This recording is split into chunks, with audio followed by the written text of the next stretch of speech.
குங்குமப்பூ சாப்பிடுங்க பிரெக்னன்சி டைம்ல குழந்தை நல்ல கலரா பொறக்கும் அப்படின்னு சொல்லிட்டு எத்தனை பேர் வீட்டில் நம்ம பெரியவங்க சொல்லி கேள்விப்பட்டிருப்போம்.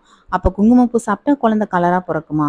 அண்ட் குங்குமப்பூ வந்து பிரெக்னன்சி டைம்ல வேற என்னென்ன பெனிஃபிட்ஸ் இருக்கு அப்படின்னு சொல்லிட்டு இந்த வீடியோல நம்ம பார்க்கலாம். அதுக்கு முன்னாடி நம்ம சேனலை சப்ஸ்கிரைப் பண்ணாதவங்க சப்ஸ்கிரைப் பண்ணிக்கோங்க. ஃபர்ஸ்ட் ஆஃப் ஆல் வந்து குங்குமப்பூ சாப்பிட்டா குழந்தை கலரா பொறக்கும் அப்படிங்கிறது ஒரு மித். அது வந்து எந்த ஒரு ஸ்டடியும் எந்த ஒரு ரிசர்ச்சும் ப்ரூவ் பண்ணது கிடையாது. குங்குமப்பூ சாப்பிட்டா குழந்தை கலரா பொறக்கும் அப்படின்னு சொல்லிட்டு. குழந்தையோட கலரை டிட்டர்மைன் பண்றது ஜீன். அதாவது அவங்க அம்மா அப்பாவோட கலரை பொறுத்து தான் குழந்தையோட கலரும் வருமோ தவிர்த்து குங்குமப்பூ கிடையாது. ஆனா குங்குமப்பூக்கு வந்து பிரெக்னன்சி டைம்ல நிறைய பெனிஃபிட்ஸ் இருக்கு. அப்ப அது என்னென்ன அப்படின்னு சொல்லிட்டு நம்ம பார்க்கலாம். பிரெக்னன்சி டைம்ல டைஜஷன் ப்ராப்ளம் வரும், அதாவது அஜீரண கோளாறு. இந்த குங்குமப்பூ வந்து வயிற்று சுத்தி இருக்க பிளட் வெசல்ஸ் ஸ்டிமுலேட் பண்றது மூலியமா பிளட் ஃப்ளோ நல்லாவே இருக்குது. அதனால டைஜஷனுக்கு ரொம்பவே ஹெல்ப்ஃபுல்லா இருக்கு.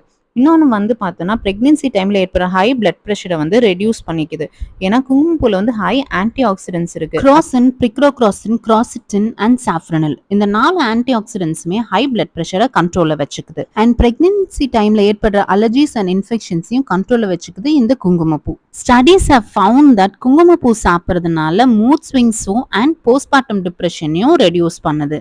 பிரெக்னன்சியில் ஏற்படுற லெக் கிராம்ப்ஸ் ரெடியூஸ் பண்ணுறது மூலயமா it will make that pregnant woman feel relaxed and it will improve their sleep quality. அது மட்டும் இல்லாமல் இந்த குங்குமப்பூ வந்து யூட்ரைன் கன்ட்ராக்ஷனுக்கு ரொம்பவே ஹெல்ப்ஃபுல்லாக இருக்குது. இதனால நார்மல் டெலிவரிக்கான சான்சஸும் நிறையவே இருக்கு. குங்குமப்பூ வந்து யூட்ரைன் கன்ட்ராக்ஷன் பண்றதுனால ஃபர்ஸ்ட் 3 months அதாவது ஃபர்ஸ்ட் ட்ரைமஸ்டர்ல சாப்பிட்றதுனால மிஸ்கேரேஜ் ஆகிறதுக்கான சான்சஸ் நிறையவே இருக்கு. So 7th month of pregnancy மேல எடுத்துக்கிறது நல்லது. குங்குமப்பூ வந்து 1 or 2 strands மட்டும் வார்மான மில்க்ல போட்டு குடிக்கிறது நல்லது, நிறைய எடுத்துக்க கூடாது.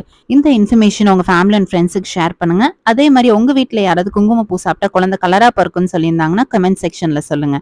மறக்காம நம்ம சேனலையும் சப்ஸ்கிரைப் பண்ணிக்கோங்க. இன்னொரு இன்ஃபர்மேஷனோட நெக்ஸ்ட் வீடியோல பார்க்கலாம். Until then, bye bye.